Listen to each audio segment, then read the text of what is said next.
Hello, and welcome back to Learning with Lee. In this episode, we're going to continue where we left off in the previous episode and discuss this Hello World program that we took a brief look at last time, as well as analyze its parts and a few of the other components that you'll find throughout the majority of other programs. For starters, we have up here a comment, and this comment can be created pretty much anywhere by just doing 2 forward slashes like that. Now, if I do something like this, it's going to take out that section of code that I created. Or if I do this, then it will no longer print, in this case, thank you for watching, or how it used to be, hello world. And if I do this, then it'll throw errors because it doesn't see this method here or the beginning of this function. So you have to choose where you're going to include those. And what this does is it basically says everything for the rest of this line is a comment. Now there's an alternative version of comments in which you do this, and anything in here is a comment. So that happens to be useful, particularly in case you are looking to do, let's say I want to have, for whatever reason, a comment in here. I could do that, and it wouldn't interfere with the functioning of the program, whereas if I did this, all of a sudden it throws errors. So there's one use for it. The other use for this one here is that you notice how on this one I have to create a new set of these for every single line. An alternative to that is that I can do this, and it will allow, Eclipse automatically finished it for me, but it'll allow you to do multi-line comments. Technically, these asterisks here aren't necessary, they just allow it to be a bit cleaner for reading. But we'll delve into the best practices with comments in the future. For now, really, these are the two types of comments. You can see the different uses for them. So this is good for really quick, I just need to say, okay, what does something do that's maybe like, you can put it at the end, but typically you're going to put it before the line that the comment is dealing with. So saying that the next line does that. And this one here is for longer comments. Typically it's what you'll use for multi-line stuff, though Eclipse does auto-provide you this, so there's no reason to really shun using it. It's just that if I want to say add in a line here, it's going to have some problems unless I do this, and then it gives no problem there. Or in the fact that I didn't spell any word that actually makes any sense. However, the next section of this that we're going to take a look at is what is known as scope.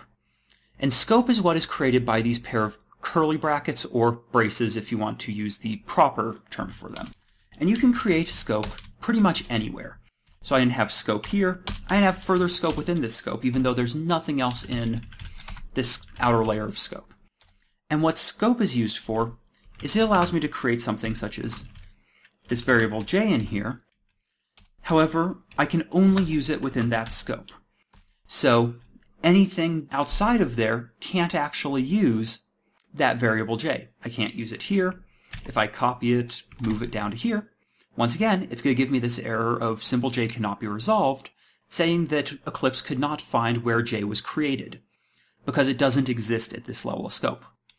So that's useful for what is known as encapsulation, which is just the idea of you don't necessarily want certain variables to be modifiable outside of this area. Such as in case I have a variable in main, such as if I were to move j up here, I wouldn't want another program to necessarily be able to access j and modify it, because that could cause serious problems and it would be a great boon for hackers. What you do is by having this scope here, it basically says that j does not exist outside of this block of memory. And then once you end up reaching here and this scope is closed, j is deleted. So that is scope.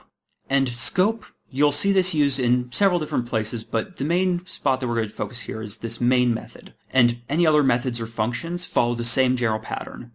You have a set of qualifiers before the method, the name of your method. You have these two parentheses, and then you have the scope. And within the scope are the set of instructions that this method will carry out. In this case, main happens to be a very specific function or method, technically function. It is a very specific function that is the entry point for your program. So when you run this little green button, it goes to the very first instruction after main, performs that one, and moves on to the next one. That is the general way in which, when you call any function, that the order of operations will continue. What this does, right here, is it tells you that main returns an int. In this case here, when you have something that calls this program, for example, it expects an integer to be returned so that it can analyze how that method or function performed.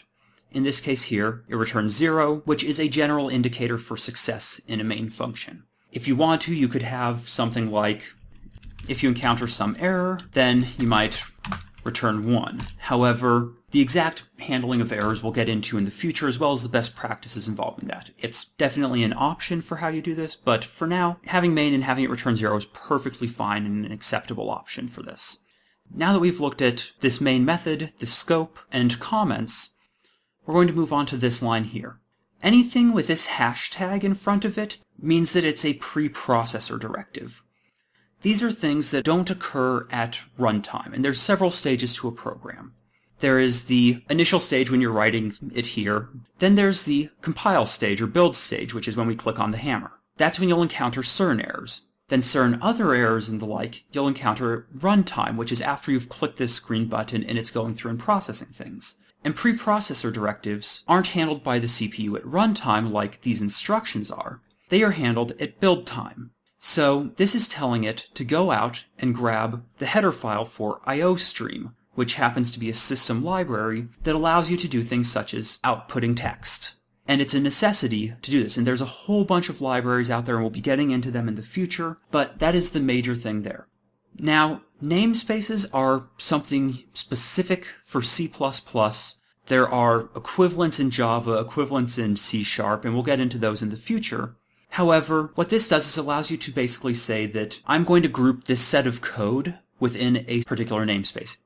And standard, or std, happens to be where things like cout, endl, any of these things that come from things like IOStream, or there's a math library that does a whole bunch of the common functions for you that you want taken care of, it has all of those. And if I were to remove this, what I would be forced to do is, because it can't find cout and endl without that, is I would have to do this to specify that it's within the namespace standard.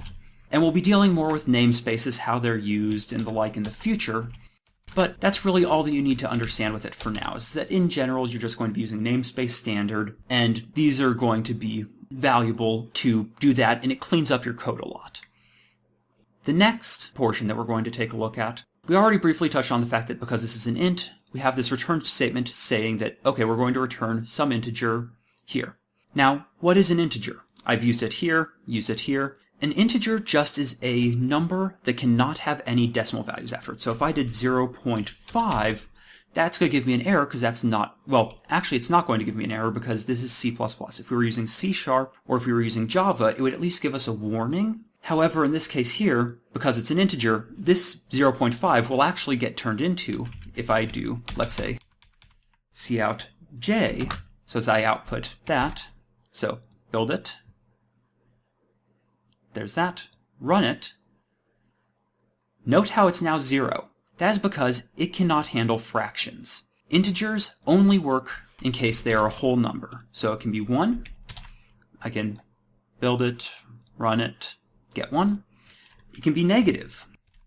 There are some limitations in terms of how large integers are, but we're going to get into what those limitations are in a future episode dealing specifically with the intricacies of how ints actually are handled by your computer, how they are represented in memory and the like. But for now, all that you need to know is that integers are numbers like this. Now, let's say that I wanted it to represent 0.5 and I was somewhat annoyed at the fact that it gave me 0 as an output. Now for that, there's one of two other types I can in general use for that. The first is float, and that stands for floating point number. And that just means that this point here can be here, it can be here, I can have a certain number to either side, but now if I do this, and I build it and run it, we get 0.5. Now, as I said, there is one other type involved in that, and we'll get into both of these in the future, but the other one is a double. A double, as its name sort of suggests, is twice the size of a float in terms of how large it can get. As I said, there are some space limitations in terms of if I start just putting on zeros to the end of this, eventually j is going to have a problem. Yep, too big of a constant. So, as you can see there, it spit out an error saying that I gave something too large for even a double to handle, and that still is too large. So, there's that. We run it, and it's actually kind enough to convert it into scientific notation for us, though that happens to be not necessary, and we'll get into how you can format it so as that it gives you the full number, how it gives you scientific notation, how to force it certain ways or another. But for now, that's really all that you need to know about that. Now, the main thing about why you use ints, floats, and doubles is that then you can perform operations on them. So, if I have j, I can then say, I want to output j, and let's also say that I have another double k that is 100, in this case, and I want to output j divided by k. Gives us the correct number. And the nice part about this is that rather than having to do the math in our head or modify j or modify this, I can just come up here and say, oh no, I actually want it modified by 10. Build it, run it, and now it modifies the output of that there. We'll get into why you use variables in the future. For this particular case, there's a bit of a oversimplification. You don't also need the variables here, but we'll deal with that in the future. Another common type is what is known as a string. And that is similar to, let's say that I wanted to go back to what we were originally doing. So I could go with and in this case here, because string actually requires a specific library, I have to include, and not misspell it, string. So if I do that, and do string k is hello world, then build it, run it, and it outputs hello world. And then over here, I can just modify this however I want to. So once again, I can thank you all, the viewers, once again, it says thank you. What I'd really like you to do is just mess around and just practice combining integers, floats, doubles, strings, and seeing how you can output them, see what gives you errors, see what doesn't. Just spend maybe 15 minutes experimenting around with this on here. That'll be enough in order to get you prepared for our next lecture, where we'll delve more in depth on the intricacies of things such as an integer. Once again, thank you very much for watching. I hope you all have a wonderful day. Bye-bye.